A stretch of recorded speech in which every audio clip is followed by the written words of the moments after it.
Kemudian berikutnya, sini ada sejumlah kesalahan dalam al-qiyam pada saat berdiri. Sejumlah kesalahan pada saat berdiri. Ya. Seorang kalau sudah melaksanakan sholat, sudah pada posisi berdiri, ada beberapa kesalahan di situ yang terjadi. Sini disebutkan oleh pengarang beberapa poin, di antaranya meninggalkan mengangkat tangan ketika takbiratul ihram, yang ketiga ruku', yang ketiga i'tidal. Ini 3 tempat disebutkan oleh pengarang. Tapi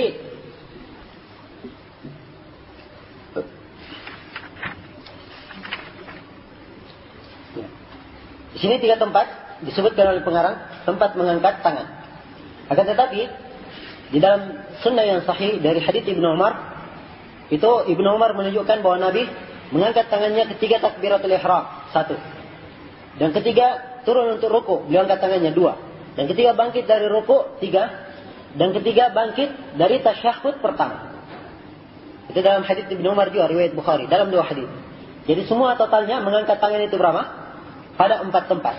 3 takbiratul ihram, dan ketiga ruku, dan ketiga sujud, dan ketiga bangkit dari rakaat kedua menuju ke rakaat ketiga, bangkit dari tasyahud menuju ke rakaat ketiga. Disunnahkan untuk mengangkat tangan. Ini 4 tempat mengangkat tangan. 4 tempat mengangkat tangan. Ada sebagian para ulama menambah tempat-tempat lain, seperti ketiga dari i'tidal mau sujud. Ya. Ada yang mensahihkan sebagian hadits, ada yang mensahihkan hadits juga ketiga dari sujud bangkit di antara 2 sujud, kemudian diangkat tangannya. Ada sebagian para ulama yang mensahihkan, tapi yang benarnya ya bahwa seluruh tempat selain dari 4 ini semuanya adalah lemah. Semuanya adalah lemah. Ya. Ini kaidah pokok yang perlu dipegang, yang perlu dipegang.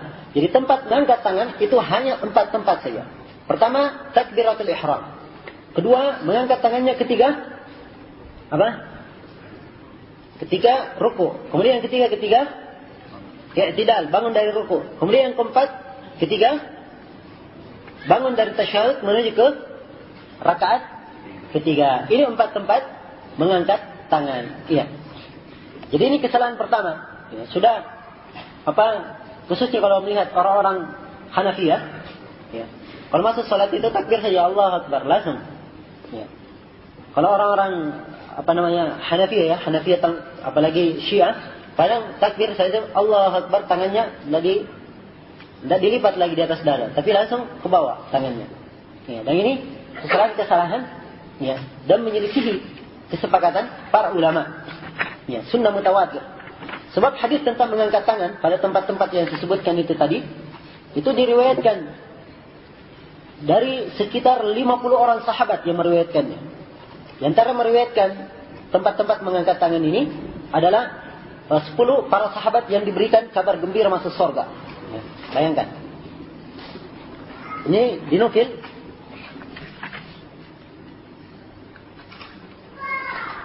ya. Dan Imam Al-Bukhari menukil dari Al-Hasan Al-Basri dan Humaid bin Hilal. Beliau berdua berkata bahwa para sahabat Rasulullah mengangkat tangan-tangan mereka, dan tidak seorang pun para sahabat yang tidak mengangkat tangannya, tanpa diperkecualikan. Semuanya mengangkat tangan. Ya. Dan Imam Al-Bukhari juga mengatakan, ya, dan tidak sabit menurut para ulama ahli nazar, para ulama ahli fikih, dari para ulama yang kami dapatkan dari negeri Hijaz, dari negeri Irak, ya, di antaranya Al-Humaidi, Ibn Al-Madini, Ibn Ma'in, Ahmad bin Hanbal, Ishaq bin Rahawai, dan mereka itu para ulama di zamannya. Tidak seorang pun di antara mereka yang mengetahui bahwa Nabi mengetahui ada dalil tentang bolehnya meninggalkan mengangkat tangan. Ya. Mereka tidak ada yang mengetahui adanya dalil dari Nabi bolehnya mengangkat tangan, dan tidak pula mereka mengetahui adanya dalil dari para sahabat bahwa mereka tidak mengangkat kedua tangannya. Lihat ini ya, Imam Al-Bukhari yang mempunyai ribuan guru, dari guru-gurunya di berbagai negeri, tidak seorang pun yang diketahui mempunyai hadis riwayat dari Nabi bahwa Nabi pernah salat tidak diangkat tangannya. Ya. Semuanya meriwayatkan mengangkat tangan. Ini menunjukkan bahwa sunnah ini adalah sunnah yang mutawatir, diketahui dalam syariat Islam, secara keseluruhan. Ya. Karena itulah mengangkat tangan ya pada tempat-tempat ini adalah perkara yang harus diketahui. Kalau di Indonesia ini, ketika takbiratul ihram itu kebanyakan orang umumnya seperti itu. Tetapi kesalahan yang banyak terjadi itu ketika mau ruku. Ya, kadang begitu ruku langsung saja ruku, tidak mengangkat tangan. Ini kesalahan. Ya, kadang juga begitu bangkit dari i'tidal, ya, kadang tidak mengangkat tangannya. Ya, kadang kalau mau sujud baru diangkat tangan. Mengangkat tangan bukan pada tempatnya. Maka harusnya seorang itu berhenti di atas sunnah Rasulullah sallallahu alaihi wasallam, dan sunnahnya mengangkat tangan pada 4 tempat. Sekali lagi, ketika takbiratul ihram, dan ketika ruku, ketika i'tidal bangkit dari ruku, dan ketika bangkit dari tasyahud menuju kepada rakaat ketiga. Kemudian di antara kesalahan dalam salat adalah mengulurkan tangannya dan tidak melipat tangannya di atas, dan tidak melipat tangannya. Ya, tidak meletakkan tangan kanan di atas tangan kirinya. Ya. Kan begitu kan? Ya. Ini ada 2 permasalahan di sini yang akan kita terangkan. Yang pertama, orang yang sholat dan tidak melipat tangannya di atas tangan kirinya. Jadi dia sholatnya begini, tangannya dia hamparkan, dia ulurkan saja ke bawah. Ya. Dia tidak letakkan di atas dada. Ini masalah yang pertama. Masalah yang kedua, ketika meletakkan tangan, meletak tangan ini di mana? Meletakkan tangan ini di mana? Apakah di dada, atau di leher, ya, atau di pusar, ya, atau di mana? Ya. Ini adalah poin atau 2 poin permasalahan yang harus diterangkan. Adapun yang pertama tentang masalah meletakkan tangan kanan di atas tangan kiri dalam sholat, yang melipatnya, tidak diulurkan. Ini adalah pekerjaannya para sahabat radhiyallahu taala anhum. Dalam hadis Sahal bin Sa'ad yang diriwayatkan oleh Imam Al-Bukhari, beliau berkata, "Kana an-nasu yu'maruna ayyada'u ar-rajul al-yumna ar-rajulu al-yumna ala dira'ihi al-yusra fi shalah." Kata beliau, manusia diperintahkan. Berarti ini zamannya Nabi. Manusia diperintahkan, ya, yaitu seorang meletakkan tangan kanannya di atas dira'nya. Ya, dira' sudah kita sebutkan tadi. Ukuran mana dira' itu? Yaitu dari ujung jari tengah sampai ke siku. Dia letakkan di atas dira' kirinya. Jadi tangan kanan dia letakkan di atas dira' kiri. Ya, dalam salat.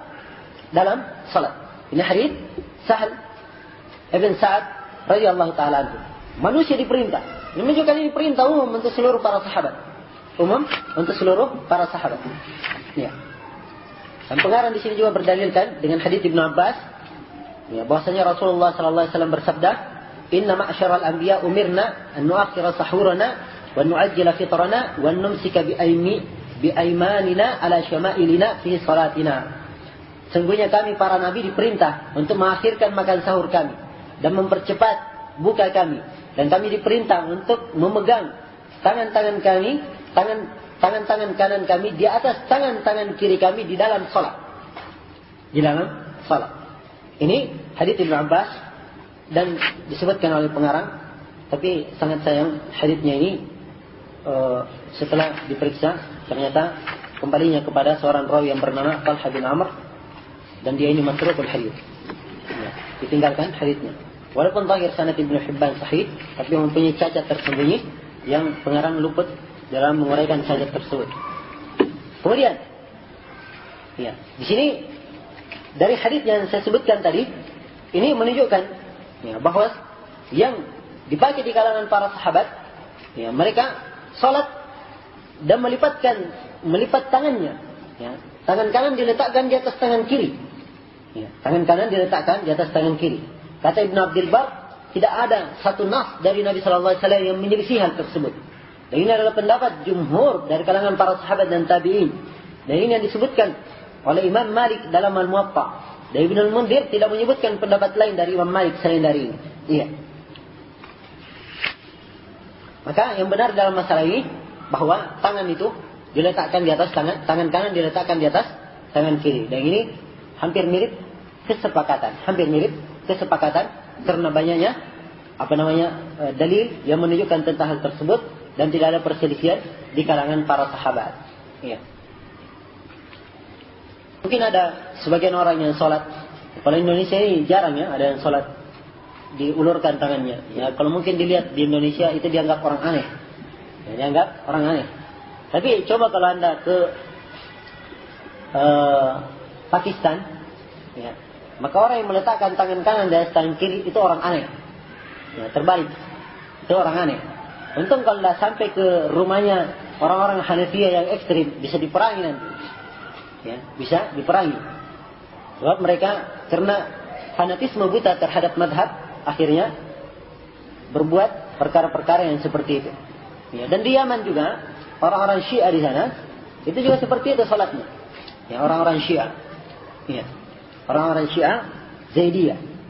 Ala kulli hal, itu adalah perkara yang tidak ada tuntunannya dan bid'ah, maka hendaknya ditinggalkan. Ya, dan seorang salat sesuai dengan tuntunan Rasulullah sallallahu alaihi wasallam. Ya. Kemudian tentang masalah tangan ini. Jadi tangan kanan diletakkan di atas tangan kiri. Di mana letaknya? Di dada atau di pusar atau antara dada dan pusar atau di leher. Nah, ini ada perselisihan pendapat di kalangan para ulama. Pengarang di sini menguatkan bahwa tangan kanan, kedua tangan itu diletakkan di atas dada. Ini yang dikuatkan oleh pengarang. Ya. Dan beliau berdalilkan dengan hadits Wa'il bin Hujr. Berdalilkan dengan hadits Wa'il bin Hujr, tapi sangat disayangkan hadits yang beliau pakai sebagai dalil ini adalah hadits yang lemah, yang menyatakan tentang kalimat di atas dada pada sebagian riwayat hadits Wa'il itu adalah lemah karena dari jalan Muhammad bin Ismail. Dan Muhammad bin Ismail meriwayatkan dari Sufyan ats-Tsauri, dari Asim bin Kulayb, dari ayahnya dari Wa'il bin Hujr. Muhammad bin Ismail itu asalnya lemah hadits, saduqun sayyul hifdz dalam at-taqrib dikatakan. Ya, lemah haditsnya dan dia telah menyelisih dua orang rawi lebih senior darinya, dari Sufyan ats-Tsauri, yaitu Abdullah bin Walid dan Muhammad bin Yusuf al-Firyadi. Ya, bersama dengan itu orang-orang yang meriwayatkan dari Asim bin Kulayb dan jumlahnya banyak seperti Abdullah bin Idris, Bishr bin Mufaddal, Abdul Wahid bin Ziyad, Zuhair bin Muawiyah, Khalid bin Abdullah al-Tahhan, Abu al-Ahwas, Salam bin Sulaim, Abu Awana, Qais bin Rabi', Ghailan bin Jami', Zaidah bin Qudamah, 10 orang semuanya meriwayatkan dari Asim dan tidak menyebutkan di atas dada. Maka tambahan di atas dada itu adalah tambahan yang lemah. Ya. Adapun mengatakan hadits yang mengatakan diletakkan di atas pusar, itu haditsnya lebih lemah lagi. Haditsnya lebih lemah lagi. Dan di sini pengarang membawakan dalil dari perkataan Imam Syafi'i. Ya, dari perkataan Imam Syafi'i atau perkataan Imam Syaukani. Ya, Imam Syaukani berkata dalam Nailul Awtar, tidak ada dalam bab ini, dalam masalah ini hadits yang lebih sahih dari hadits Wa'il. Dan dia yang cocok sejalan dengan penafsiran Ali bin Abi Thalib dari Ibnu Abbas ketika menafsirkan ayat fasalli rabbika wanhar, maka salatlah engkau untuk Rabbmu, wanhar. Ya. Wanhar di situ dari kata an-nahar, leher. Ya. Di sini katanya an-nahar yang diinginkan adalah meletakkan tangan kanan di atas tangan kiri di leher atau di dada. Di leher maupun di dada. Ini penafsiran dari Ali bin Abi Thalib dan Ibnu Abbas, kata Imam Syaukani, dan pengarang di sini menghikayatkannya dan tidak dikomentari, menunjukkan setuju. Tetapi sangat disayangkan Ali bin Abi Thalib, adapun athar dari Ali bin Abi Thalib itu telah dilemahkan oleh Imam Ibnu Katsir, Ibnu Turkumani, dan telah dianggap sebagai hadits yang goncang oleh Imam Ad-Darqutni dan Ibnu Turkumani.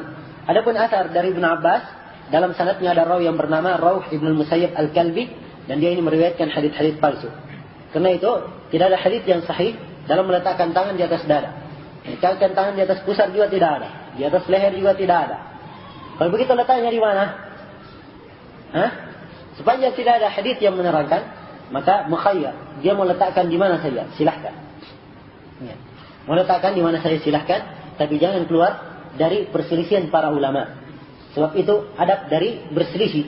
Ya. Kata Imam Ahmad, ya, rahimahullahu ta'ala, iyyaka an tatakallama fi mas'alah wa laysa laka fiha imam, hati-hati kamu berbicara dalam satu permasalahan dan kamu tidak punya imam pendahulu. Karena itu kalau ada 5 pendapat di kalangan para ulama, ya kita cuma terbatas 5 itu. Jangan bikin pendapat ke-6. Ya. Jangan bikin pendapat ke-6 atau tambah pendapat ke-7. Ya. Karena itu pendapat dari para ulama yang ada itu seputar itu. Ya, ada yang mengatakan di leher, ada yang mengatakan antara dada dengan leher, ya, ada yang mengatakan di dada, ada yang mengatakan antara pusar dengan dada, ada yang mengatakan di ulu hati, ada yang mengatakan di pusat, ada yang di bawahnya pusar sedikit. Ya. Selain dari itu tidak ada nukilan. Ya, tidak ada yang meletakkan di kemaluannya, tidak ada yang meletakkan di rusuknya kayak orang mau cabut pedang. Ya. Dan tidak ada yang meletakkan ini dan seterusnya. Itu tidak ada di khilaf di kalangan para ulama. Karena itu dia letakkan di mana saja tempatnya silahkan dan dia mukhayyar. Perkaranya luas. Sebab tidak ada dalil yang mengatur. Kalau tidak ada dalil yang mengatur, maka asalnya boleh dilaksanakan secara meluas. Iya, demikian. Dan pendapat ini yang dikuatkan oleh Imam Ahmad. Imam Ahmad berpendapat dalam satu riwayat boleh dipilih mana saja. Dan Imam At-Tirmidzi menukil ini adalah pendapat kebanyakan para ulama. Ya. Dan ini pendapat yang dikuatkan dari para ulama al-mu'asirin adalah Syekh Muqbil rahimahullahu taala. Ya, menguatkan pendapat ini juga. Kemudian masalah berikutnya yang dipandang di sini oleh pengarang tentang kesalahan dalam salat, tentang masalah mengulangi pembacaan surah Al-Fatihah. Ya, dia sudah baca surah Al-Fatihah, dia ulangi lagi. Ya, dia ulangi. Nah, disebutkan di sini oleh pengarang bahwasanya makruh hukumnya orang yang salat mengulangi surah Al-Fatihah. Apakah mengulangi keseluruhan atau mengulangi sebagiannya? Kenapa dianggap makruh? Karena tidak pernah dinukil dari Nabi sallallahu alaihi wasallam dan para sahabatnya. Dan ini adalah pendapat jumhurul ulama. Dan di atas pendapat ini para imam 4. Ya. Adapun tentang masalah salatnya batal itu diperselisihkan oleh para ulama, tetapi yang benarnya tidak ada dalil yang menunjukkan bahwa hal tersebut membatalkan salat. Wallahu taala a'lam. Jadi mengulangi Al-Fatihah apakah sedikit maupun banyak, kalau dia mengulangi dengan sengaja itu adalah perkara yang makruh di dalam salat, tapi tidak membatalkan salat. Itu kesalahan yang hendaknya dijauhi. Tapi kalau misalnya dia membaca Al-Fatihah, kemudian dia membaca satu ayat, kemudian lahan di situ membacanya. Misalnya alhamdulillahi rabbil alamin. Dia baca alhamdu, ya. Apa dia baca alhamdulillahi rabbul alamin misalnya. Maka di sini boleh dia ulangi untuk memperbaiki kesalahannya. Ya. Maka asalnya kalau dia sudah membaca surah Al-Fatihah tidak boleh diulangi, dia lanjutkan terus. Dan tidak diulangi kecuali kalau darurat. Misalnya kalau seorang imam membaca ayat kemudian dia lupa ayat setelahnya, maka boleh dia ulangi ayat sebelumnya untuk memancing dia ingat terhadap lanjutan ayat tersebut, ya. Wallahu taala a'lam. Kemudian di antara kesalahan yang disebutkan juga dalam sifat salat ini,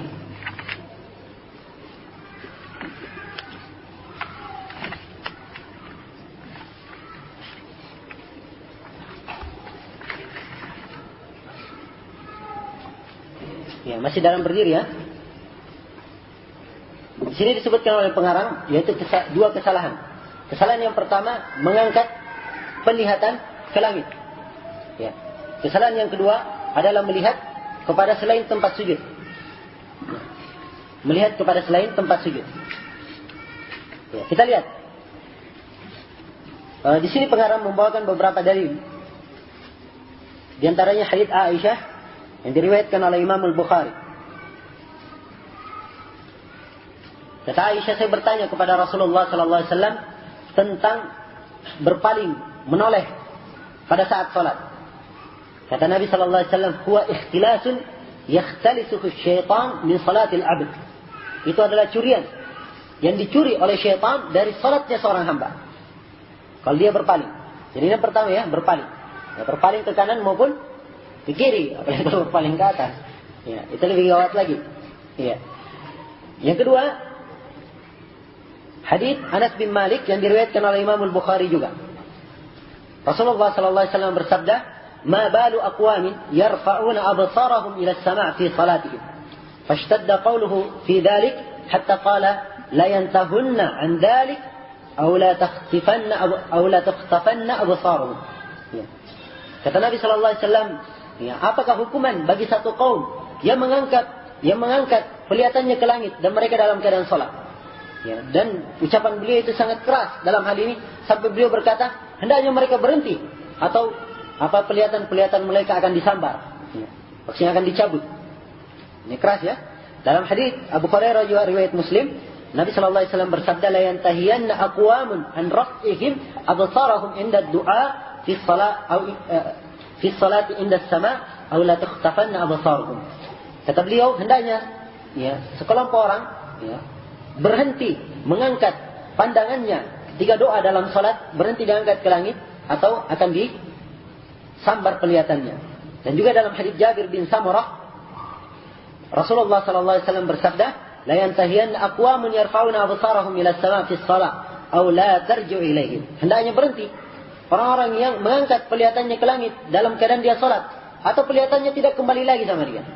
Atau pelihatannya tidak kembali lagi kepada dia. Nah, ini beberapa dalil menunjukkan tentang haramnya memandang ke langit. Ya, memandang ke atas langit. Maka dalam hadis ini ketegasan, tidak boleh memandang dalam salat, tidak boleh memandang ke mana? Atas langit. Dan tidak boleh memandang dan tidak boleh menoleh ke kanan maupun ke kiri. Ini dua larangan. Sekarang pengarang di sini mengatakan, jadi tentang memandang ke langit ini jelas, ya, larangannya. Tentang menoleh tidak disebutkan di judul, cuma disebutkan di hadisnya. Ya. Kemudian tentang masalah melihat ke tempat sujud, ya, pengarang mengatakan bahwasanya telah datang perintah untuk menundukkan pandangan dan melihat ke tempat sujud, kecuali pada saat tasyahud. Ya. Kecuali pada saat tasyahud. Kalau tasyahud, mata itu perhatiannya itu ke arah telunjuk. Sebab dalam hadis Nabi sallallahu alaihi wasallam dikatakan, ya, ini hadis Abdullah bin Umar, disebutkan di situ la yujawizu basarahu isyaratah. Ya. Penglihatan Nabi sallallahu alaihi wasallam pada saat tasyahud itu tidak melewati telunjuknya. Jadi beliau memandang kepada telunjuk. Ini pada saat tasyahud. Jadi pengarang di sini mengatakan bahwa pada saat salat dia harus melihat ke tempat sujud. Ya, kecuali kalau tasyahud. Berarti ini dua perkara yang beliau sebutkan dari dua hadis. Adapun memandang ke tempat sujud, itu memang ada hadis yang menjelaskan, tapi di sini pengarang menguatkan hadis ini, yang hakikatnya hadis ini adalah hadis yang lemah. Hadis ini adalah hadis yang lemah. Perintah untuk memandang ke tempat sujud itu dalam hadis yang lemah. Dalam hadis yang lemah. Kemudian, adapun masalah memandang ke tempat isyarah, telunjuk, ya, ini betul dalam hadis yang sahih, ya, dan tepat pendalilan pengarang di situ. Nah, karena itulah bisa kita simpulkan di sini bahwasanya di dalam masalah memandang, ya, seseorang itu boleh memandang kemana saja, boleh memandang kemana saja di dalam salatnya dengan memperhatikan hal-hal sebagai berikut. Yang pertama, tidak boleh memandang ke arah langit. Satu. Yang kedua, tidak boleh menoleh ke kanan maupun ke kiri. Yang ketiga, tidak boleh memandang sehingga matanya ini menuju kepada hal-hal yang menyibukkan dia dari salat. Sebab Nabi sallallahu alaihi wasallam bersabda, "Inna fis salati la syughla." Sungguhnya salat itu adalah kesibukan yang sangat sibuk. Ya, hendaknya seorang khusyuk dalam salatnya. Kalau dia memandang ke depan, misalnya, dan sibuk melihat orang lain, hendaknya dia menundukkan pandangannya. Ya. Kalau dia menundukkan pandangannya, di bawahnya permadani yang penuh dengan gambaran, hendaknya dia angkat pandangannya, dia memandang ke depan. Jangan melihat ke permadani tersebut. Jadi, lihat keadaannya dan kondisinya. Yang penting yang diukur itu tadi. Jangan memandang ke langit, dan jangan menoleh, dan jangan memandang kepada perkara-perkara yang menyibukkan dirinya dari salat. Adapun memandang ke tempat sujud, ini hadisnya apa kita katakan tadi? Hadisnya lemah. Iya, hadisnya lemah, perlu diketahui. Ada sebagian orang, kalau salat dia memandang ke kakinya. Bahkan, bagus ini saya kaitkan dari pertanyaan diajukan kepada Al-Iz bin Abdissalam. Dia ditanya dengan nas sebagai berikut. Katanya, apa hujjahnya, apa dalilnya orang yang mengatakan disunnahkan orang yang salat ketika dia rukuk melihat ke kakinya, dan ketika dia sujud dia melihat ke hidungnya, dan ketika dia duduk dia melihat ke tempat duduknya. Ya. Apakah ada hadis yang menunjukkan itu, atau ada asar, atau ada hikmah? Maka Al-Iz bin Abdissalam berkata, ini adalah perkataan yang tidak benar dan tidak ada hujjah. Tidak ada dalil bagi orang yang berpendapat seperti ini. Ya, tidak dari Al-Quran dan tidak pula dari hadits Nabi Sallallahu Alaihi Wasallam. Ya. Ini secara global perkataan Ali bin Abi Salam benar. Ya. Bahwasanya tidak ada dalil dari Al-Quran dan tidak ada dalil dari Sunnah Nabi Sallallahu Alaihi Wasallam. Tetapi memandang ke kaki pada saat berdiri itu ada memang dalilnya, tapi haditsnya hadits lemah. Ya, ada haditsnya, tapi hadits lemah. Kalau memandang, perintahkan untuk melihat ke kakinya. Kalau lagi sholat, perintahkan melihat ke kakinya, tapi itu adalah hadits yang lemah, dilemahkan oleh Syekh Al-Albani dalam silsilah hadits Ad-Dhaifah nomor 1040. Kesalahan berikutnya berkaitan dengan kesalahan ketika berdiri adalah memejamkan mata pada saat sholat. Ibnul Qayyim dalam Zadul Ma'ad mengatakan, bukan dari petunjuk Nabi Sallallahu Alaihi Wasallam memejamkan mata dalam sholat. Ya, dan telah disebutkan dalil bahwasanya Nabi ketika tasyahud beliau melemparkan penglihatan beliau ke jari beliau, ke telunjuk beliau, dan pandangan beliau tidak melewati telunjuk beliau. Ya. Jadi di sini menunjukkan, jadi sisi pendalilan Ibnul Qayyim, beliau mengatakan Nabi bukan dari petunjuk Nabi memejamkan mata dalam salat. Buktinya apa? Nabi ketika tasyahud beliau melihat ke mana? Ke telunjuknya. Ya. Jadi menunjukkan mata beliau tidak melewati telunjuk. Artinya beliau waktu salat memejamkan mata atau tidak? Tidak memejamkan mata. Karena itu tidak benar. Orang yang memejamkan mata dalam salat itu adalah pekerjaan yang salah. Ya, dipahami? Dan banyak dalil yang semisal dengan itu. Ya. Seperti Nabi Sallallahu Alaihi Wasallam,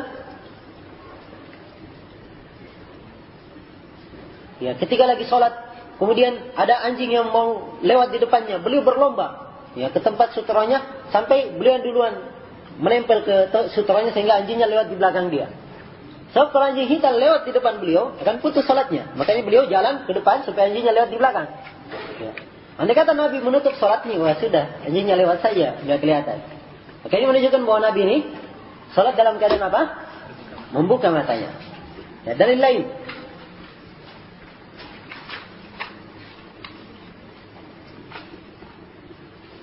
Iya, ketika syaitan atau ketika iblis, Nabi Sallallahu Alaihi Wasallam sementara sholat dan iblis lewat di depannya. Ya, yang disebutkan dalam hadits itu. Andai kata saya tidak ingat doanya Nabi Sulaiman, niscaya saya akan ikat iblis sehingga kalian pagi harinya akan bermain-main atau iblis ini akan dipermainkan oleh anak-anak kecil di Medina. Tapi saya ingat doanya saudaraku Nabi Sulaiman. Andai kata Nabi tidak memejamkan mata, maka tidak kelihatan iblis lewat di depannya. Ya. Kemudian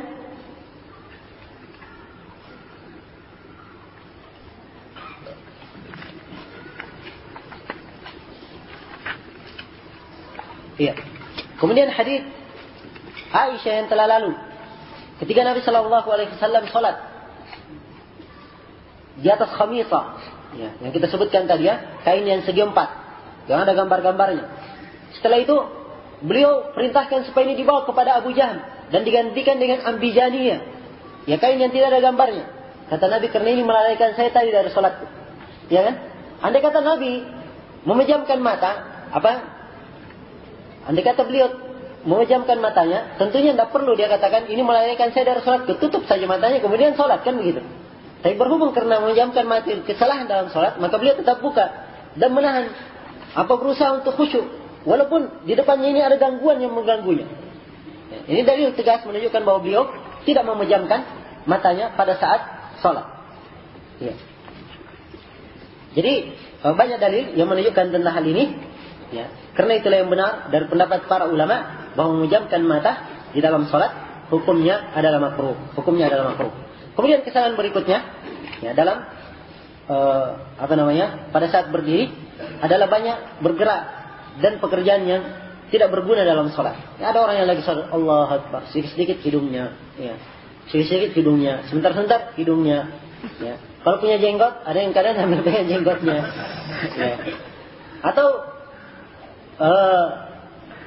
ada saja yang dia kerja. Ya. Ada kadang yang korek telinganya pada saat sholat. Ini adalah pekerjaan yang tidak berguna, ya, dalam sholat dan tidak ada hajatnya. maka hendaknya seorang itu khusyuk ya di dalam salat. Ya, dan jangan ia melakukan sesuatu yang menyibukkan dirinya dari salat. Nabi sallallahu alaihi wasallam dalam hadis riwayat Bukhari Muslim mengatakan, "Inna fis salati la syughla." Sungguhnya dalam salat itu kesibukan yang sangat sibuk. Ya, dan di sini pengarang menyebutkan hadis dari hadis Jabir bin Samurah yang diriwayatkan oleh Imam Muslim. Ya, Nabi sallallahu alaihi wasallam melihat sekelompok orang bermain-main dengan tangannya dalam salat dan menggerak-gerakkannya tanpa keperluan. Maka Nabi sallallahu alaihi wasallam berkata, "Kenapa saya melihat kalian mengangkat tangan-tangan kalian seakan-akan itu adalah ekor kendaraan. Ekor kuda-kuda syums." Ya, begitu.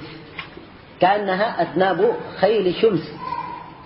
Ya, syums kata pengarang di sini adalah kendaraan yang tidak pernah berhenti. Ya, tidak pernah berhenti gerakan ekornya dan kakinya. Ya, kalau biasa lihat kendaraan kan, kuda-kuda itu, goyang terus itu ekornya, atau nendang terus kudanya. Sebentar-sebentar goyang kuda dan ininya. Ya, seperti itu modelnya. Ya, tidak pernah berhenti. Nah, kata Nabi sallallahu alaihi wasallam, "Uskunu fis shalah." Tenanglah kalian di dalam salat kalian. Ya. Maka harusnya seorang kalau tenang, khusyuk, membaca zikir, tenang, ya. Kemudian perhatikan dan ingat, ya, bahwasanya sekarang dia lagi bersimpu di depan Allah Subhanahu wa taala. "U'budullaha ka'annaka tarah, fa in lam takun tarahu, fa innahu yaraka." Sembahlah Allah Subhanahu wa taala seakan-akan engkau melihatnya. Kalau engkau tidak mampu seakan-akan melihatnya, maka ketahui bahwa engkau lagi diawasi oleh Allah Subhanahu wa taala. Iya. Ada hadis yang palsu biasa disebar di kalangan masyarakat untuk menegur orang-orang yang banyak gerak. Ya, seperti hadis yang mana katanya Nabi sallallahu alaihi wasallam melihat seorang bermain dengan jenggotnya dan dia dalam keadaan salat. Maka Nabi berkata, "Lau khashi'a qalbu hadza khashi'at jawarihu." Kata Nabi, andai kata hati orang ini khusyuk, niscaya anggota tubuhnya akan khusyuk. Ya. Ini hadis sering didengung-dengungkan ya, oleh sebagian orang, tapi sayangnya hadisnya adalah hadis palsu. Ya. Kita hendaknya menyampaikan kepada orang adalah hadis-hadis yang sahih dari Nabi sallallahu alaihi wasallam, dan jangan coba-coba memakai hadis-hadis palsu, sebab itu artinya berdusta atas Nabi sallallahu alaihi wasallam. Ya. Kalau mau berdusta atas Nabi, atas nama Nabi sallallahu alaihi wasallam, hendaknya mempersiapkan tempat duduknya di neraka. "Man kadzaba alayya muta'ammidan falyatabawwa maq'adahu minan nar." Siapa yang berdusta atas namaku dengan sengaja, hendaknya dia persiapkan tempat duduknya di dalam neraka. Kemudian, ya, sekiranya dengan ini berakhir kesalahan-kesalahan ketika berdiri.